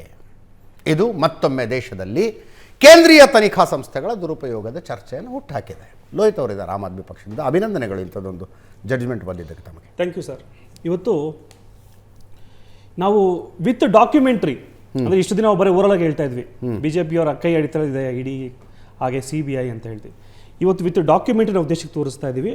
ಅರವಿಂದ್ ಕೇಜ್ರಿವಾಲ್ ವಿರುದ್ಧ ಹಾಕಿರುವಂಥ ಪ್ರಕರಣದಲ್ಲಿ ನೀವು ಅಲ್ಲಿದ್ದೀರಿ ಅಂತೇಳಿ ನಾವು ಹೇಳ್ತಾ ಇಲ್ಲ. ಇದನ್ನು ಹೈಕೋರ್ಟ್ ಅಂದರೆ ಸ್ಪೆಷಲ್ ಕೋರ್ಟ್ ಅದರ ಅನುಮಾನವನ್ನು ವ್ಯಕ್ತಪಡಿಸಿದೆ. ಈಗ ಈ ರೀತಿಯಾಗಿ ಹಗರಣವನ್ನು ತುಂಬಕ್ಕೆ ಕಾರಣ ಏನು? ನಮ್ಮ ಸಿದ್ಧಾಂತವೇ ಭ್ರಷ್ಟಾಚಾರ ಇಲ್ದಿರಾಗಿ ನಾವು ಸರ್ಕಾರ ಮಾಡ್ತೀವಿ ಅಂತ ವೇಗವಾಗಿ ಬರ್ತೀವಿ. ಅಂಥ ಒಂದು ಸುಳ್ಳು ಕೇಸನ್ನು ನಮ್ಮ ಮೇಲೆ ಮಸಿ ಬಳಿತೀರಲ್ಲ, ಅವತ್ತು ಜೈಲಿಗೆ ಹಾಕ್ತೀರಿ, ಚುನಾವಣೆ ಬಂದಾಗ ಜೈಲಿಂದ ಬಿಡಲ್ಲ, ಒಳಗಡೆ ಕೊಲೆ ಮಾಡೋ ಯತ್ನ ಮಾಡ್ತೀರಿ, ಯಾವುದೇ ಟ್ರೀಟ್ಮೆಂಟ್ಸ್ಗಳನ್ನ ಸರಿಯಾಗಿ ಕೊಡಲ್ಲ, ಚುನಾವಣೆ ಇದ್ದಾಗ 2 ತಿಂಗಳು ಆಚೆ ಬರ್ತೀರಾ, ಸೋರಿಸ್ತೀರಿ, ಅವಮಾನ ಮಾಡ್ತೀರಿ. ಆದರೆ ಇವತ್ತು ಒಂದು ಮಾತಾಡ್ತಿಲ್ಲ, ನೀವು ಎವಿಡೆನ್ಸ್ ಟೆಕ್ನಿಕಲ್ ಆಗಿ ಮೇಲೆ ನೋಡಬೇಕು ಅಂತ. ನಿಮಗೆ 2022ರಿಂದ 2026ವರೆಗೂ ಎವಿಡೆನ್ಸ್, ಟೆಕ್ನಿಕಲ್ ಎವಿಡೆನ್ಸ್ನ ಕೊಡೋಕ್ಕಾಗಿಲ್ಲ ಅಂದರೆ ಕೇಸ್ ಯಾಕೆ ಹಾಕಬೇಕಾಗಿತ್ತು? ಅಂದರೆ ಎಲ್ಲ ನ್ಯಾಯಾಲಯದಲ್ಲೂ ಬೇಲ್ ಆರ್ಗ್ಯುಮೆಂಟ್ ಆಗಬೇಕಂದಾಗಲೂ ಅಷ್ಟೇ, ಡಿಸ್ಚಾರ್ಜ್ ಅಪ್ಲಿಕೇಶನ್ ಆರ್ಗ್ಯುಮೆಂಟ್ ಆಗಬೇಕು ಅಂದಾಗಲೂ ಅಷ್ಟೇ, CBI ಕೇವಲ ಡ್ರ್ಯಾಗ್ ಮಾಡ್ತಾ ಇತ್ತು. ನಾವು ನಾಳೆ ಕೊಡ್ತೀವಿ, ಮುಂದಿನ ತಿಂಗಳು ಕೊಡ್ತೀವಿ, ಎವಿಡೆನ್ಸ್ ಸಿಕ್ಕಿಲ್ಲ, ಎವಿಡೆನ್ಸ್ ನಾಶ ಆಗೋಗಿದೆ, ರಿಕವರಿಗೆ ಆಗ್ತಿಲ್ಲ. ಇಂಡಿಪೆಂಡೆಂಟ್ ಏಜೆನ್ಸಿ ಸ್ವಾಮಿ ಇದು, ನಿನ್ನ ಕೈಯಲ್ಲಿ ರಿಕವರಿ ಆಗ್ತಿಲ್ಲ ಅಂದರೆ ದೇಶದಲ್ಲಿ ಯಾರ ಕೈಲಿ ರಿಕವರಿ ಆಗುತ್ತೆ? Still you drag it for 5 years. ಬಿಟ್ಟಿದ್ರೆ 10 ವರ್ಷನೂ ನೀವು ಡ್ರ್ಯಾಗ್ ಮಾಡ್ತಾ ಇದ್ರಿ. ಮೇಲಾಗಿ ಬೇರೆ ಬೇರೆ ಹಗರಣಗಳನ್ನು ಕೂಡ ಹಾಕಕ್ಕೆ ಪ್ರಯತ್ನ ಪಡ್ತಿದ್ರಿ. ಆಮ್ ಆದ್ಮಿಯ ಅಲ್ಲಿ ಇರೋಂಥ ನಾನೊಬ್ಬ ಕಾರ್ಯಕರ್ತನಾಗಿ ನಾನು ಹೇಳ್ತೀನಿ, ಒಬ್ಬೊಬ್ಬರನ್ನು ಕೂಡ ತಾವು ಕಿಡ್ನಾಪ್ ಮಾಡಿದ್ರೆ ಎದುರಿಸಿ. ಆದರೆ ಯಾರೂ ಕೂಡ ಎಷ್ಟು ಜನ ಇವತ್ತಿದ್ದಾರೋ ಎಲ್ಲರಿಗೂ ಕೂಡ ನೀವು ಆಫರ್ ಮಾಡ್ತೀರಿ, ಬನ್ನಿ ಇಲ್ಲಿ ಬನ್ನಿ, ಅದು ಮುಚ್ಚೋಗುತ್ತೆ, ಪಕ್ಷವನ್ನೇ ನಾವು ನಿರ್ನಾಮ ಮಾಡಿಬಿಡ್ತೀವಿ, ಅರವಿಂದ್ ಕೇಜ್ರಿವಾಲ್ ಒಬ್ಬ ಕಳ್ಳ ಅಂತೇಳಿ. ಇವತ್ತು ದೇಶದಲ್ಲಿ ಬರೇ ಕಾರ್ಯಕರ್ತರು ನಾವು ಅಂದರೆ ಬೆಳಗ್ಗೆ ಎದ್ರೆ ಅರವಿಂದ್ ಕೇಜ್ರಿವಾಲ್ ಅವ್ರನ್ನ ನೋಡುವಂಥದ್ದು, ಅವ್ರನ್ನ ಹಿಂಬಾಲ್ಕೊಂಡು ಹೋಗುವಂಥದ್ದು, ಅವ್ರನ್ನ ನೋಡುವಂಥದ್ದು. ಬೇರೆ ಜನನೂ ಕೂಡ ಅವ್ರನ್ನ ನೋಡಿ ಕಣ್ಣಲ್ಲಿ ನೀರಾಕಿದಾಗ ನಮ್ಮ ಪಕ್ಷದ ಕಾರ್ಯಕರ್ತರು ನಮಗೇನು ದಿಕ್ಕೇ ಇಲ್ಲ ಅಂತ ಹೇಳಿದ್ರೆ ನಮ್ಮ ಕಥೆ ಏನಾಗಿರ್ಬೋದು? ಇವತ್ತು ನಾವು ಕೂಡ ಎಮೋಷನಲ್ ಆಗಿದ್ದೀವಿ ಸರ್. ಬಟ್ ನೀವು ಕೆಲವು ಪ್ರಶ್ನೆಗಳಿಗೆ ಉತ್ತರ ಕೊಡಬೇಕಾಗುತ್ತೆ. ಎಸ್, ಇವತ್ತು ಅರವಿಂದ್ ಕೇಜ್ರಿವಾಲ್ ಮತ್ತು ಮನೀಶ್ ಸಿಸೋಡಿಯಾ ಅಕ್ವಿಟ್ ಆಗಿದ್ದಾರೆ ಅಲ್ವಾ? ಅದೇ ಕಾರಣದಿಂದ ನಾವು ಇನ್ವೆಸ್ಟಿಗೇಷನ್ ಏಜೆನ್ಸೀಸ್ ಮೇಲೆ ನಾವು ಪ್ರಶ್ನೆಗಳನ್ನು ಎದುರಿಸ್ತಾ ಇದ್ದೀವಿ. ಸರಿಯಾಗಿ 12-13 ವರ್ಷಗಳ ಹಿಂದೆ ಇದೇ ಅರವಿಂದ್ ಕೇಜ್ರಿವಾಲ್ ಅವರು ನಿಂತ್ಕೊಂಡು ಪ್ರಣಬ್ ಮುಖರ್ಜಿ ಭ್ರಷ್ಟ, SM ಕೃಷ್ಣ ಭ್ರಷ್ಟ, ಅವ್ರು ಭ್ರಷ್ಟ, ಇವ್ರು ಭ್ರಷ್ಟ ಅನ್ನುವ ಆರೋಪಗಳನ್ನು ಮಾಡ್ತಾ 24x7 ನ್ಯೂಸ್ ಚಾನಲ್ಗಳಲ್ಲಿ ಕಾಣಿಸ್ಕೊಳ್ತಾ ಇದ್ರಲ್ಲ. ಈಗಲಾದರೂ ನಿಮ್ಗೆ ಅರ್ಥ ಆಯ್ತಾ ಭ್ರಷ್ಟಾಚಾರದ ಪ್ರಕರಣದಲ್ಲಿ ಆರೋಪ ಮಾಡೋದಂದ್ರೇನು, ಸಿಕ್ ಹಾಕ್ಕೊಳ್ಳೋದಂದ್ರೇನು, ಅದರ ಪಬ್ಲಿಕ್ ಹ್ಯೂಮಿಲಿಯೇಷನ್ ಏನಾಗುತ್ತೆ? ಈಗಲಾದರೂ ನಿಮ್ಮ ಪಕ್ಷಕ್ಕೆ ಅರ್ಥ ಆಗಬೇಕಲ್ಲ. ಅಲ್ಲ, ನಮ್ಮನ್ನು ಬಿಟ್ಟು ಜಗತ್ತಿನ ಎಲ್ಲರೂ ಭ್ರಷ್ಟರು ಅಂತ ಹೇಳ್ತಾ ಇದ್ರಿ ನೀವು. ಪ್ರಣಬ್ ಮುಖರ್ಜಿ ಭ್ರಷ್ಟ, ನನಗೇನೋ ನೆನಪಿದೆ, ಮನಮೋಹನ್ ಸಿಂಗ್ ಭ್ರಷ್ಟ ಅಂತ ಹೇಳ್ತಿದ್ರಿ. ಈಗ ನಿಮ್ಗೆ ಯು ಶುಡ್ ಅಂದರೆ ಯಾರಿಗೆ ಯಾವುದು ತಾಗತ್ತಲ್ವಾ, ಆಗಲೇ ನಿಮ್ಗೆ ಈಗಲಾದರೂ ನಿಮ್ಮ ಪಾರ್ಟಿಗೆ ಅರ್ಥ ಆಗಬೇಕಲ್ಲ. ನಿಮ್ಮ ಪಾರ್ಟಿಯ ಉದಯ ಆಗಿದ್ದೆ ಕಂಡವ್ರ ಮೇಲೆ ಭ್ರಷ್ಟಾಚಾರದ ಆರೋಪಗಳನ್ನು ಮಾಡಿ. ನಿಮ್ಮ ಬಳಿ ಒಂದು ಪೀಸ್ ಆಫ್ ಪೇಪರ್ ಇರಲಿಲ್ಲ, ಲಿಸ್ಟ್ ಇತ್ತು, ಒಂದು ಲಿಸ್ಟ್ ಹಿಡ್ಕೊಂಡೆ ಓದಿದ್ರು, ನೀವು ಟೈಪ್ ಮಾಡ್ಕೊಂಡಿದ್ದು. ಈಗ ನಾನು ರಮೇಶ್ ಬಾಬು ಸರ್ ಜಜ್ಮೆಂಟ್ ನೋಡ್ತಾ ಇದ್ದೆ. ಏನು ಹೇಳುತ್ತಾ ಜಜ್ಮೆಂಟಲ್ಲಿ? ಎವಿಡೆನ್ಸ್ಗಳು ಇಲ್ಲದೆ ಇದ್ದಾಗ ಇನ್ವೆಸ್ಟಿಗೇಷನ್ ಏಜೆನ್ಸಿಗಳಿಗೆ ಬುದ್ಧಿ ಮಾತು ಹೇಳಿದೆ ಕೋರ್ಟು. ಹೌದು, ಹೌದು.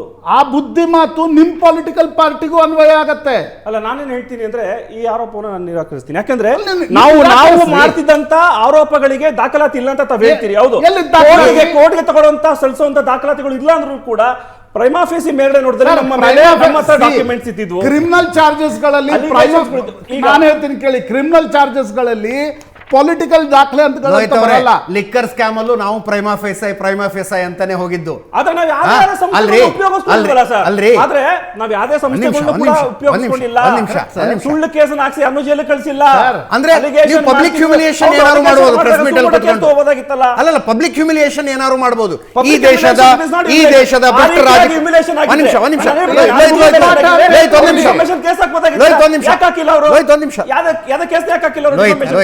ನಿಮಗೂ ಇದು ಪಾಠ ಅಂತ ಹೇಳ್ತಿದ್ದೀನಿ ನಾನು. ಕೋರ್ಟ್ಗಳು ಬರೀ ಇನ್ವೆಸ್ಟಿಗೇಷನ್ ಏಜೆನ್ಸಿಗಳಿಗೆ ಹೇಳ್ತಾ ಇಲ್ಲ. ನೀವು ಪೊಲಿಟಿಕಲ್ ಪಾರ್ಟಿ ಯಾವ ರೀತಿ ಹುಟ್ಟಾಕಿದ್ರಲ್ವಾ, ನನ್ನ ಕೇಜ್ರಿವಾಲ್ ಬಿಟ್ಟು ಪ್ರತಿಯೊಬ್ಬನು ಭ್ರಷ್ಟ ಈ ಜಗತ್ತಲ್ಲಿ ಅಂತ. ಇವತ್ತಿನ ಕೋರ್ಟ್ ಜಜ್ಮೆಂಟ್ ಇವತ್ತು ಕೇಜ್ರಿವಾಲ್ರನ್ನ ಏನು ಎತ್ತಿ ಹಿಡಿದಿದೆ, ಸಂತೋಷ. ಕೇಜ್ರಿವಾಲ್ ರಿಲೀಫ್ ಸಿಕ್ಕಿದ್ದಕ್ಕೆ ನಿಶ್ಚಿತವಾಗಿ ಇನ್ವೆಸ್ಟಿಗೇಷನ್ ಏಜೆನ್ಸಿಗಳಿಗೆ ಪ್ರಶ್ನೆ ಕೇಳ್ತಾ ಇದ್ದೀವಿ. ಅದರ ಜೊತೆಗೆ ಪೊಲಿಟಿಕಲ್ ಪಾರ್ಟಿಗಳು ಕೂಡ ಆರೋಪ ಮಾಡುವಾಗ ನಿಮ್ಮ ಬಳಿ ಸುಮ್ಮನೆ ಏನೋ ಟೈಪ್ ಮಾಡಿದ್ದಿದೆ ಅಂತ ಹೇಳಿ ಕಂಡವ್ರು ನೀವು ಹ್ಯುಮಿಲಿಯೇಷನ್ ಮಾಡ್ಲಿಕ್ಕೆ ಸಾಧ್ಯ ಇಲ್ಲ. ನೀವು ಕೂಡ ಅಷ್ಟೇ ಜವಾಬ್ದಾರಿಯಿಂದ ನಡ್ಕೊಳ್ಬೇಕು ಅನ್ನೋದನ್ನ ಕೋರ್ಟ್ ಜಜ್ಮೆಂಟ್ನ ತಿರುಳು ಹೇಳ್ತಾ ಇದೆ. ಅಲ್ಲ, ಕೋರ್ಟ್ ನೇರವಾಗಿ ನಮಗೆ ಏನು ಹೇಳಿಲ್ಲ ಸರ್. ಇದನ್ನ ನಾವು ನಿರಾಕರಿಸ್ತೀನಿ. ನೀವು ಬೇರೆ ಕೇಸ್ಗಳು ಅಂತ ಹೇಳ್ಬೋದು, ನಾನು ಹೇಳ್ತಾರ ಅಂತ ಸಿಂಪಲ್ವಾಗಿ. ಈಗ ಆ ರೀತಿ ದಾಖಲಾತಿ ಹೇಳಿದ್ರಂಗೆ ನಾನು ಅಲಿಗೇಷನ್ ಮಾಡಿದಾಗ ಅವ್ರು ಯಾಕೆ ನನ್ನ ಮೇಲೆ ಅದೇ ಕೇಸ್ಗಳನ್ನ ಹಾಕಲಿಲ್ಲ, ಮಾನನಷ್ಟ ಮೊಕದ್ದಮೆ ಹಾಕಬೇಕಾಗಿತ್ತು. ಯಾಕೆ ಹಾಕಿಲ್ಲ ಅಂದ್ರೆ ಅವಳಲ್ಲೂ ಕೂಡ ಹರಳಿತ್ತು, ಅವರು ಕೂಡ ಆಯ್ತಾ. ಆದ್ರೆ ಇಡೀ ದೇಶದಲ್ಲಿ ಸರ್, ನೀವು ಒಪ್ಕೊಳ್ಳಿ ಸರ್, ಇಡೀ ದೇಶದಲ್ಲಿ ಯಾವ್ದಾರ ನಾಯಕನಿಗೆ ಇಷ್ಟೊಂದು ಪನಿಷ್ಮೆಂಟ್ ಯಾರು ಕೊಟ್ಟಿದ್ದಾರಾ? ಸುಳ್ಳು ಕೇಸ್ಗಳನ್ನ ಹಾಕಿ ಜೈಲನ್ನ ಕೂರಿಸಿ ಪಕ್ಷವನ್ನೇ ನಿರ್ನಾಮ ಮಾಡಿ, ಅದ್ರ ಬಗ್ಗೆ ಹೇಳಿ ಸರ್. ಪೊಲಿಟಿಕಲಿ ಇವಾಗ ಅಲಿಗೇಷನ್ಸ್ ಮಾಡ್ತಾರೆ. ಹೌದು, ನೀವು ಡಾಕ್ಯುಮೆಂಟ್ ಇಟ್ಕೊಂಡಿಲ್ಲ. ಡಾಕ್ಯುಮೆಂಟ್ ಇಟ್ಕೊಂಡ್ರೆ ನಾವು ಮಾಡಿದ್ರೆ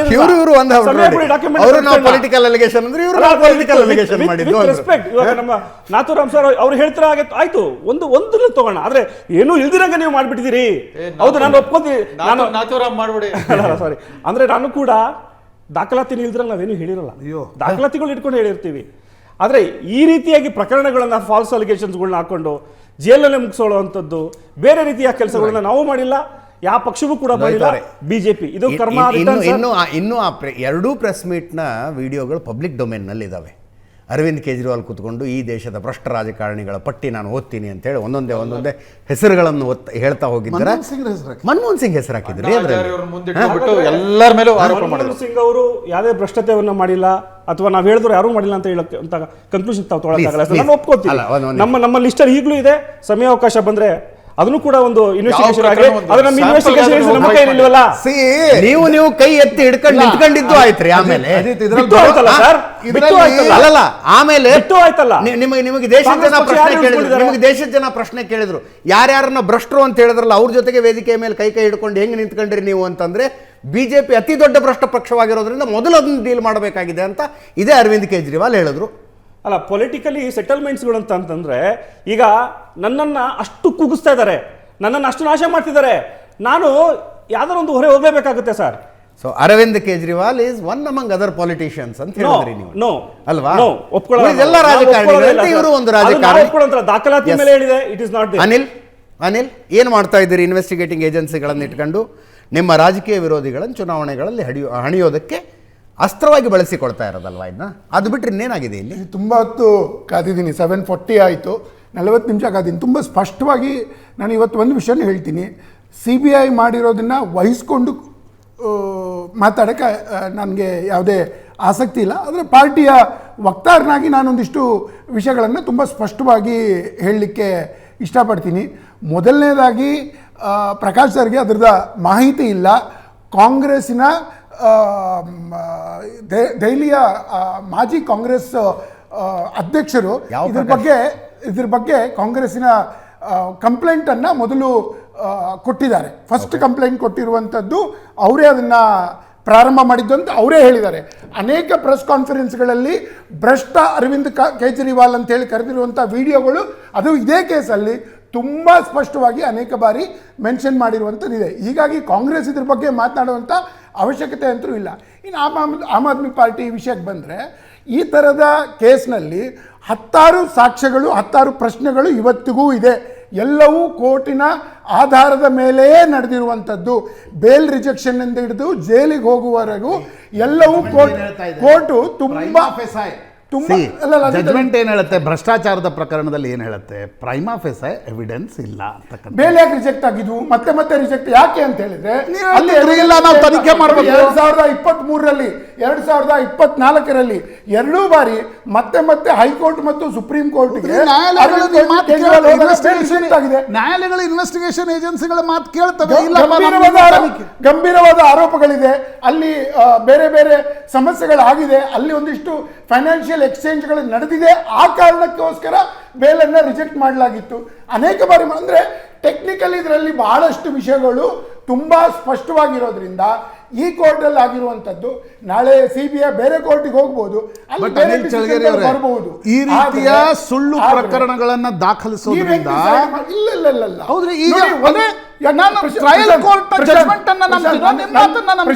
ಅದನ್ನ ಹೇಳ್ತಾ ಇಲ್ಲ, ಒಂದು ಕೋರ್ಟ್ ಹೇಳಿದ್ದನ್ನ ಹೈಯರ್ ಕೋರ್ಟ್ ರಿಜೆಕ್ಟ್ ಮಾಡಿರೋ ಉದಾಹರಣೆಗಳಿಲ್ವಾ? ಅವಾಗ ಮಾತಾಡೋಣ. ನಾನು ಇವತ್ತಿನ ಬೆಳವಣಿಗೆ ಬಗ್ಗೆ ಡಿಬೇಟ್ ಮಾಡ್ತಾ ಇದ್ದೀವಿ. ಟ್ರಯಲ್ ಕೋರ್ಟ್ ಇವತ್ತಿನ ಒಟ್ಟಾರೆ ಜಜ್ಮೆಂಟ್ ನ ಒಟ್ಟು ಅರ್ಥ ಏನು? ನೀವು ರಾಜಕೀಯ ಕಾರಣಗಳಿಗೋಸ್ಕರ ಪ್ರಕರಣವನ್ನ ಮುಂದಕ್ಕೆ ಎಳೆದುಕೊಂಡು ಹೋಗಿ ಅವರನ್ನ ಜೈಲ್ನಲ್ಲಿಟ್ಟು ಅದರ ರಾಜಕೀಯ ಲಾಭವನ್ನ ಸುಪ್ರೀಂ ಕೋರ್ಟ್ ಅಬ್ಸರ್ವೇಷನ್ಗಳು ಏನ್ ಹೇಳುತ್ತೆ ನಾನು ಇವತ್ತಿಂದ ಹೇಳ್ತಾ ಇಲ್ಲ ಸರ್. ನೋಡಿ ಒಂದು ನಿಮಿಷ, ನೀವು ಕೇಳಿರೋ ಇವತ್ತಿನ judgement holds true in everything. ನಾನ್ ಕೇಳ್ತಾ ಇರೋದು ಹಿಂದೆ ಬೇಲ್ ಅಪ್ಲಿಕೇಶನ್ ಈಗ ಅನೇಕರು ಸಿದ್ದರಾಮಯ್ಯ ಪ್ರಕರಣದಲ್ಲಿ ಪ್ರಶಾಂತ್ ನಾನು ಅಲ್ಲಿಗೆ ಬರ್ತೀನಿ. ಹಿಂದಿನ ಬಾರಿ ಅರವಿಂದ್ ಕೇಜ್ರಿವಾಲ್ ಹೋಗಿ ಹೈಕೋರ್ಟ್ ಮತ್ತು ಸುಪ್ರೀಂ ಕೋರ್ಟ್ ಎರಡೂ ಕೋರ್ಟ್ಗಳಲ್ಲಿ ಹೇಳಿದೆ ಅಲ್ಲಿ ಸಮಸ್ಯೆ ಇದೆ, ಹೀಗಾಗಿ ನಾವು ನಿಮ್ಗೆ ಬೇಲ್ ಕೊಡ್ಲಿಕ್ಕೆ ಆಗೋದಿಲ್ಲ, ಸೀರಿಯಸ್ ಆದ ಆರೋಪಗಳಿದೆ ಅಂತ. ಯಾವುದೋ ಒಬ್ಬ ಆರೋಪಿಯ ಮೇಲೆ ಜಾಮೀನು ಯಾವುದೋ ಒಬ್ಬ ಆರೋಪಿಯ ಜಾಮೀನು ನಿರಾಕರಿಸಲ್ಪಡ್ತು ಅನ್ನೋ ಕಾರಣಕ್ಕೆ ಆರೋಪ ಪ್ರೂವ್ ಆಯ್ತು ಆರೋಪ ಪ್ರೂವ್ ಆಯ್ತು ಅಂತಲ್ಲ. ಅದು ನಿಮ್ಮ ವಾದ ಅವ್ರ ವಾದ ಎರಡು ಒಂದೇ ತರ ಅನ್ಸುತ್ತೆ. ಡಿಫಾಮೇಶನ್ ಕೇಸ್ ಹಾಕಿಲ್ಲ ಅಂದ್ರೆ ನಿಜ ಭ್ರಷ್ಟರು ಅಂದಂಗ ಅದು ಎರಡು ಒಂದೇ ತರದ ವಾದಗಳು ಇವೆಲ್ಲ. ಡಿಫಾಮೇಶನ್ ಕೇಸ್ಗಳಲ್ಲಿ ಪಿ ಚಿದಂಬರಂ ಸಾರಿ ಕೇಳಿದ್ದಾರೆ, ರಾಹುಲ್ ಗಾಂಧಿ ವಿಷಯದಲ್ಲಿ ಸಾರಿ ಕೇಳಿದ್ದಾರೆ, ಅನೇಕ ವಿಷಯಗಳಲ್ಲಿ ಅಧಿಕಾರಕ್ಕೆ ಬಂದ್ಮೇಲೆ ಇದು ಸ್ಟ್ಯಾಂಡ್ ಅಲೋನ್ ಕೇಸ್ ಅಲ್ಲ. ಅಹಮದ್ ಪಟೇಲ್ ರನ್ನ ಬಚಾವ್ ಮಾಡ್ಲಿಕ್ಕೆ DK ಶಿವಕುಮಾರ್ ಪೊಲಿಟಿಕಲಿ ಹೋಗಿದ್ರು. ಈಗ ನಾನು ಹೇಳ್ತಾ ಇರೋದು CBI ಹಾಕಿರುವಂತ ಕೇಸು ಕೋರ್ಟ್ಗಳ observation. KCR first time follow ಮಾಡಿ ಸುಮ್ನೆ ಕೇಸ್ ಹಾಕ್ಬಿಡುತ್ತಾ?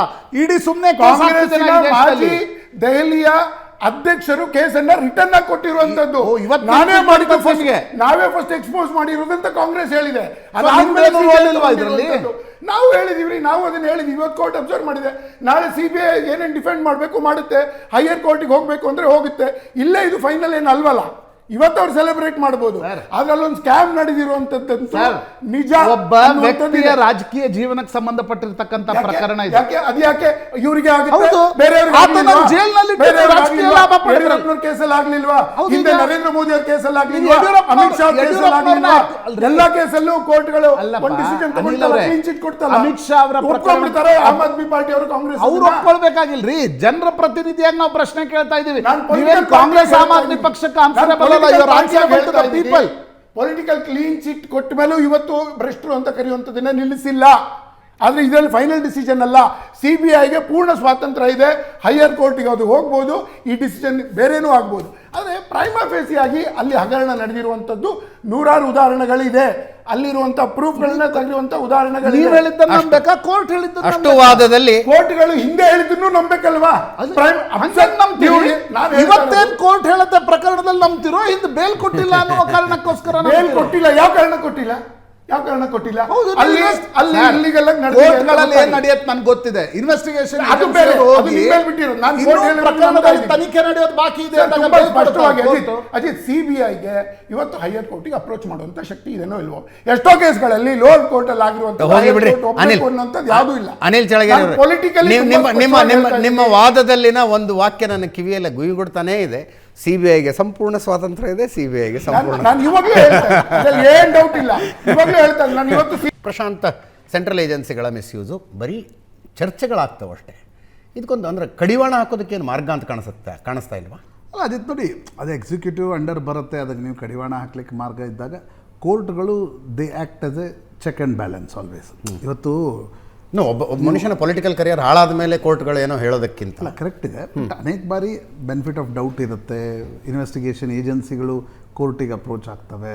ಆದರೆ ನೋಡಿ, ಭಾರತದ ಡೆಮೋಕ್ರಸಿ ಯಾಕೆ ಸ್ಟ್ರಾಂಗ್ ಇದೆ ಅಂತ ಅನಿಸುತ್ತೆ ಅಂದರೆ, ಇವತ್ತು ಟ್ರಯಲ್ ಕೋರ್ಟ್ ಈ ರೀತಿಯ ಜಡ್ಜ್ಮೆಂಟನ್ನು ಕೊಟ್ಟಿದ್ದರಿಂದ. ಅಂದರೆ ಕೋರ್ಟ್ಗಳು ಈ ಚೆಕ್ ಆ್ಯಂಡ್ ಬ್ಯಾಲೆನ್ಸ್ ಏನು ಸಂವಿಧಾನ ಹೇಳಿದೆ ಅದು ಹೆಂಗೆ ಪಾಲನೆ ಆಗುತ್ತೆ, ಅದರಿಂದ ಪ್ರಜಾಪ್ರಭುತ್ವ ಹೆಂಗೆ ಆಗತ್ತೆ ಅಂತಕ್ಕಂಥದ್ದು ಒಂದು ಭಾಗ. ಎರಡನೇ ಭಾಗ ಅಜಿತ್, ಈಗ ರಾಜ್ಯಪಾಲರಿಗೆ ನಾವು ವಿವೇಚನೆಯ ಅಧಿಕಾರವನ್ನು ಸಂವಿಧಾನ ಕೊಟ್ಟಿದೆ. ಈಗ ಇದೆಲ್ಲ ಚರ್ಚೆಯಲ್ಲಿ ಲೆಫ್ಟಿನೆಂಟ್ ಗವರ್ನರ್ ಬಿಟ್ಟು ಹೋಗ್ಬಿಟ್ರು. ಲೆಫ್ಟಿನೆಂಟ್ ಗವರ್ನರ್ ಸಕ್ಸೇನಾ ಅವರ ಕಾರಣದಿಂದಲೇ ಈ ಪ್ರಕರಣ CBI ಇನಿಷಿಯೇಟ್ ಮಾಡ್ತು. ಸೊ ನನಗನ್ಸುತ್ತೆ ಅಂತಿಮವಾಗಿ ಈಗ ನನ್ನ ಪ್ರಶ್ನೆ ಇರ್ತಕ್ಕಂಥದ್ದು ಅಜಿತ್, ನೀವು ಬೆನಿಫಿಟ್ ಆಫ್ ಡೌಟ್, ಈಗ ಯಾವುದೋ ಒಬ್ಬ ಅಧಿಕಾರಿ ತಪ್ಪು ಮಾಡಿದ್ರು ಅಂತ ಅನ್ಕೋಣ, ನೀವು ಅವ್ರದ್ದು ಪೆನ್ಷನ್ ಹಿಡಿತೀರಿ, ಅದು ಹಿಡಿತೀರಿ, ಇದು ಹಿಡಿತೀರಲ್ವಾ? ಕರೆಕ್ಟ್. ಈ ರೀತಿ ನೀವು ಯಾವುದೇ, ಈಗ ಅಂತಿಮವಾಗಿ ನಾನೇನು ಟ್ರಯಲ್ ಕೋರ್ಟನ್ನೇ ಒಪ್ಕೊಳ್ಳಲ್ಲ, ಸುಪ್ರೀಂ ಕೋರ್ಟದ ಆದೇಶ ಬಂದ ಮೇಲೆ ಒಂದು ವೇಳೆ ಈ ಪ್ರಕರಣದಲ್ಲಿ ಏನೂ ತಥ್ಯ ಇರದೆ ಇಷ್ಟೆಲ್ಲ ನಡೀತಾ ಇದ್ರೆ ಯಾರದಕ್ಕೆ ಮೂಲ? ಅವ್ರಿಗೂ ಏನಾದರೂ ಒಂದಿಷ್ಟು ದಂಡವನ್ನು ವಿಧಿಸಬೇಕಾಗತ್ತೆ ನನ್ನ ಪ್ರಕಾರ. ಅದರ್ವೈಸ್ ಏನಾಗುತ್ತೆ ಅಂದರೆ, ನನಗೆ ಡಿಸ್ಕ್ರಿಷನ್ ಇದೆ, ಪೊಲಿಟಿಕಲ್ ಬಾಸ್ಗಳು ಹೇಳ್ತಿದ್ದಾರೆ ಅನ್ನುವ ಕಾರಣಕ್ಕೋಸ್ಕರ ನಾನು ನಿರ್ಧಾರಗಳನ್ನು ತಗೊಳ್ತಾ ಹೋಗ್ಬಿಟ್ರೆ. ಎಸ್, ರಮೇಶ್ ಬಾಬು ಅವರೇ, ನ್ಯಾಯಾಂಗ ಸ್ವತಂತ್ರವಾಗಿದೆಯಾ ಈ ದೇಶದಲ್ಲಿ? ನೋಡಿ, ಟ್ರಯಲ್ ಕೋರ್ಟ್ಗಳು ಕೊಡೋಂಥ ಜಜ್ಮೆಂಟು ಭಾಳಷ್ಟು ಕೇಸಲ್ಲಿ it is a foundation up to supreme court. ಹೌದು, ಅಗ್ರಿ. ಅದನ್ನು ನಾವು ಸುಮ್ಮನೆ ಅಪಿಲಬಲ್ ಆರ್ಡ್ರು ಈ ಥರದ ಮೇಲೆ ನಾವು ನಿರಾಕರಣೆ ಮಾಡೋಕ್ಕೆ ಸಾಧ್ಯ ಇಲ್ಲ. ಇಲ್ಲಿ ದೆಹಲಿಯ ರೋಸ್ ಅವೆನ್ಯೂ ಕೋರ್ಟ್ ಏನಿದೆ, ಟ್ರಯಲ್ ಕೋರ್ಟು, ನಾಟ್ ಓನ್ಲಿ ಇವತ್ತು ಕೇಜ್ರಿವಾಲ್ ಈ ಪ್ರಕರಣದಲ್ಲಿ 23 ಆರೋಪಿಗಳನ್ನ ಮುಕ್ತ ಮಾಡಿದೆ. ಹೌದು. ಆಗಲೇ ನನ್ನ ಸ್ನೇಹಿತರು ಹೇಳ್ತಾ ಇದ್ರು, ಕಾಂಗ್ರೆಸ್ ಪಾರ್ಟಿ ಅಧ್ಯಕ್ಷ ಕಂಪ್ಲೇಂಟ್ ತಳಿ. It is wrong. CBI case was registered in July 2022 on a complaint made by Saxena. Yes, ಆವತ್ತಿನ ಲೆಫ್ಟಿನೆಂಟ್ ಗವರ್ನರು ಸಕ್ಸೇನಾ ಅವರು ಕೊಟ್ಟಂಥ ಕಂಪ್ಲೇಂಟ್ ಮೇಲೆ ಈ ಕೇಸಲ್ಲಿ FIR ರಿಜಿಸ್ಟರ್ ಆಗಿದ್ದಂಥದ್ದು. ಇಲ್ಲಿ ಬಹಳ ಚೆನ್ನಾಗಿ court political vendettas looks like settled. ನಾನು ಕೇಳ್ತಾ ಇರೋದು ನ್ಯಾಯಾಂಗ ಈ ದೇಶದಲ್ಲಿ ಸ್ವತಂತ್ರವಾಗಿ ಕೆಲಸ ಮಾಡ್ತಿದೆ ಅಂತ ಅನಿಸ್ತಾ ಇದೆ. ಅಬ್ಸರ್ವೇಷನ್ ಅರ್ಥ ಆಗಬೇಕು ಇಲ್ಲಿ. ಅದು ಮುಗಿಸ್ತೀನಿ ಕ್ವಿಕ್ಲಿ ನೋಡಿ. The judge also criticized the Central Bureau of Investigation CBI for a shabby probe and recommended an inquiry against its officials. Department. Yes, ನೋಡಿ, ವೆರಿ ರೇರ್ ಕೇಸಸ್ಸು. ನೀವು ಇನ್ವೆಸ್ಟಿಗೇಷನ್ ಏಜೆನ್ಸೀಸು ಅಧಿಕಾರ ದುರುಪಯೋಗ ಮಾಡಿಕೊಂಡು ರೂಲಿಂಗ್ ಪಾರ್ಟಿ ಪರವಾಗಿ ಯಾಕೆ ಮಾಡೋಂಥದ್ದು ಇದೆಯಲ್ಲ, ಇದು ಈ ಸಂವಿಧಾನದ ಪ್ರಜಾಪ್ರಭುತ್ವವನ್ನು ಕೋರ್ಟ್ ಮಾಡಿ. ಇದರೊಂದಿಗೆ ಇವತ್ತಿನ ಲೆಫ್ಟ್ ರೈಟ್ ಅಂಡ್ ಸೆಂಟರ್ ಮುಗಿಸ್ತಾ ಇದ್ದೀನಿ. ನೇರ ದಿಟ್ಟ ನಿರಂತರ ಸುದ್ದಿಗಾಗಿ ನೋಡ್ತಾ ಇರಿ ಏಷ್ಯಾನೆಟ್ ಸುವರ್ಣ ನ್ಯೂಸ್.